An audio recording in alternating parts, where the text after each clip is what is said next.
नमस्कार दोस्तों, मैं रजिस्टर चौधरी आपका आपके YouTube channel YS maths classes पर स्वागत करता हूं। दोस्तों, आज इस वीडियो में हम लेकर आए हैं कि राजस्थान में पटवारी की बम्पर वैकेंसीज निकाली गई हैं, जिसका ऑनलाइन एप्लीकेशन कब से शुरू होगा, अंतिम तिथि क्या रहेगी, कितना एप्लीकेशन फीस आपको देना है, आयु कितना मांगा गया है, कितनी क्वालिफिकेशन आपकी होनी चाहिए और उसके साथ साथ कौन कौन से सर्टिफिकेट्स आपके होंगे, कौन कौन से डॉक्यूमेंट्स आपको अपलोड करने हैं, ये सारा कुछ इस वीडियो में डिस्कस करेंगे। अगर अभी तक आपने चैनल को सब्सक्राइब नहीं किया, सब्सक्राइब करें, वीडियो को लाइक करें और ज़्यादा से ज़्यादा शेयर करें ताकि ये वीडियो उन सभी दोस्तों के पास पहुंचे जो राजस्थान में पटवारी बनना चाहते हैं। तो आइए सबसे पहले बात करते हैं यहाँ की प्रारंभिक तिथि की। तो इसके ऑनलाइन एप्लीकेशन शुरू हो चुके हैं 22/2/2025 से, यानी कि 22 फरवरी 2025 से ऑनलाइन एप्लीकेशन शुरू हो चुके हैं। अंतिम तिथि की अगर बात करते हैं तो 23/3/2025 दिया गया है, यानी कि 23 मार्च 2025 तक आप इसका ऑनलाइन एप्लीकेशन जमा करा सकते हैं। आवेदन शुल्क की बात करते हैं तो 23/3/2025 दिया गया है।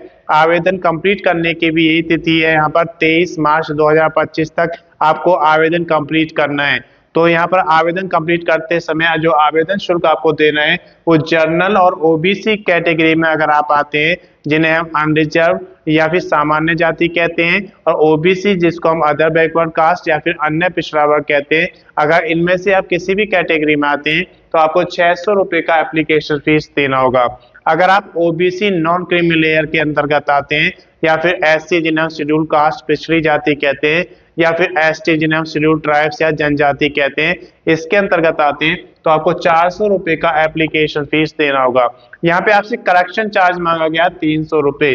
करेक्शन चार्ज आपको जब देना होता है जब आप ऑनलाइन एप्लीकेशन भरते समय कोई गलती कर देते हैं और आप उसको सुधारना चाहते हैं, तो उसके लिए आपको एक डेट दी जाती है, उस डेट तक आपको वो करेक्शन कंप्लीट करना होता है। तो करेक्शन चार्ज सिर्फ उन बच्चों से लिया जाता है जो गलती को सुधारना चाहते हैं। इसके बाद हम बात करते हैं कि ये जो आपका एप्लीकेशन फीस है आप कैसे जमा कराएंगे। तो अगर आप इसे डेबिट कार्ड यूज करते हैं तो डेबिट कार्ड के थ्रू करा सकते हैं। अगर आप क्रेडिट कार्ड यूज करते हैं तो क्रेडिट कार्ड से इसका ऑनलाइन एप्लीकेशन फीस जमा करा सकते हैं, या फिर आप नेट बैंकिंग के थ्रू भी ऑनलाइन एप्लीकेशन फीस जमा करा सकते हैं, या फिर आप सीएससी सेंटर पर जाकर ई मित्रा के थ्रू कैश में भी जमा करा सकते हैं। इसके बाद हम बात करते हैं इसकी एग्जाम डेट की। तो यहाँ पर एग्जाम डेट आप देख सकते हैं 11/5/2025 दिया गया है। 11 मई 2025 को इसका ऑफलाइन एग्जाम कंडक्ट कराया जाएगा। अब बात करते हैं आयु की। आयु 1/1/2026 यानी कि 1 जनवरी 2026 को कैलकुलेट की जाएगी। उस समय आपकी आयु 18 वर्ष से 40 वर्ष तक होनी चाहिए, यानी कि कम से कम 18 वर्ष और ज्यादा से ज्यादा 40 वर्ष होना चाहिए। और अगर आप रिजर्व कैटेगरी में आते हैं तो आपको RSSB पटवारी नियम के अनुसार आयु में छूट दी जाएगी। अब बात करते हैं कुल पदों की संख्या की। तो यहाँ पर आप देख सकते हैं कुल पदों की संख्या 2020 दी गई है, जिसमें से नॉन टीएसपी क्षेत्र के लिए 1733 और टीएसपी क्षेत्र के लिए 287 दिए गए हैं। राजस्थान में टीएसपी क्षेत्र उस क्षेत्र को माना जाता है जहां पर जनजातियां 50% से ज्यादा होती हैं, और जिसमें 50% से कम होती हैं उन्हें नॉन टीएसपी क्षेत्र माना जाता है। इसके बाद हम बात करते हैं योग्यता की। तो यहाँ पर योग्यता स्नातक मांगा गया है, यानी कि किसी भी रिकॉग्नाइज्ड यूनिवर्सिटी से अगर आपने किसी भी स्ट्रीम में ग्रेजुएशन कंप्लीट किया हुआ है तो आप इसके लिए एलिजिबल हैं, आप इसका फॉर्म फिल कर सकते हैं। इसके साथ साथ आपसे यहाँ पर नाइलाइट का ओ लेवल का सर्टिफिकेट मांगा गया है, ये आपका पास आउट होना चाहिए। उसके अलावा COPA आपके पास है, या फिर आपने डिग्री या डिप्लोमा किया है इन कंप्यूटर साइंस, या फिर आपने इंजीनियरिंग में डिग्री या डिप्लोमा लिया हुआ है, तो आप इसके लिए एलिजिबल हैं, आप इसका फॉर्म फिल कर सकते हैं। अब बात करते हैं डॉक्यूमेंट्स की। तो जब भी आप कोई ऑनलाइन एप्लीकेशन फॉर्म जमा करते हैं तो उसमें कुछ डॉक्यूमेंट्स आपको अपलोड करने होते हैं, जैसे कि आपके एलिजिबिलिटी के डॉक्यूमेंट्स, आपका डोमिसाइल सर्टिफिकेट, आपका कास्ट सर्टिफिकेट, आपका यहाँ पर एड्रेस प्रूफ मांगा जाता है, आपका यहाँ पर एक वैलिड ID प्रूफ मांगा जाता है। तो ये सारे डॉक्यूमेंट्स आपके स्कैन कॉपी में आपके पास होने चाहिए। एलिजिबिलिटी में कौन कौन से डॉक्यूमेंट्स आपके आते हैं जैसे कि आपकी क्वालिफिकेशन के डॉक्यूमेंट्स यहाँ पे स्नातक मांगा गया है तो वो आपके पास स्कैन कॉपी में होना चाहिए। एक वैलिड आईडी प्रूफ आपके पास स्कैन कॉपी में होना चाहिए। एक वैलिड एड्रेस प्रूफ आपके पास स्कैन कॉपी में होना चाहिए। एक डोमिसाइल आपके स्टेट में रहते हैं उसका डोमिसाइल सर्टिफिकेट आपके पास होना चाहिए। और अगर आप रिजर्व कैटेगरी में आते हैं तो उसका कास्ट सर्टिफिकेट आपके पास होना चाहिए स्कैन कॉपी में। उसके अलावा आपके पास A4 साइज फोटोग्राफ की स्कैन कॉपी होनी चाहिए।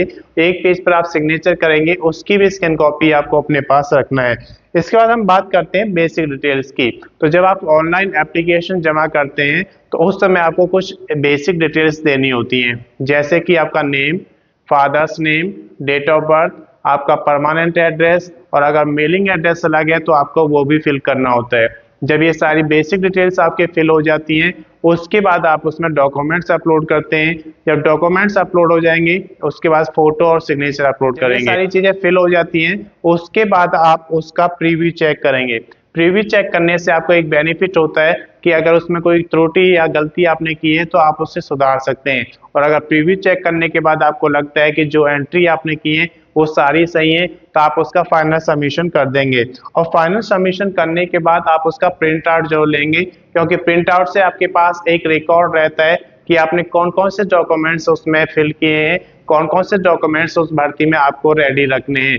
या अगर इसकी अधिक जानकारी आपको लेना है तो उसके लिए आप राजस्थान पटवारी का एडवर्टाइजमेंट नंबर जो दिया गया है 2/2025 उसे पढ़ेंगे तो उस पर आपको सारी जानकारी मिल जाएगी। मैं समझता हूं कि ये जानकारी आपके लिए पर्याप्त है। अगर अभी तक आपने चैनल को सब्सक्राइब नहीं किया, सब्सक्राइब करें, वीडियो को लाइक करें और ज़्यादा से ज़्यादा शेयर करें ताकि ये वीडियो उन सभी दोस्तों के पास पहुंचे जो राजस्थान में पटवारी की जॉब करना चाहते हैं। धन्यवाद।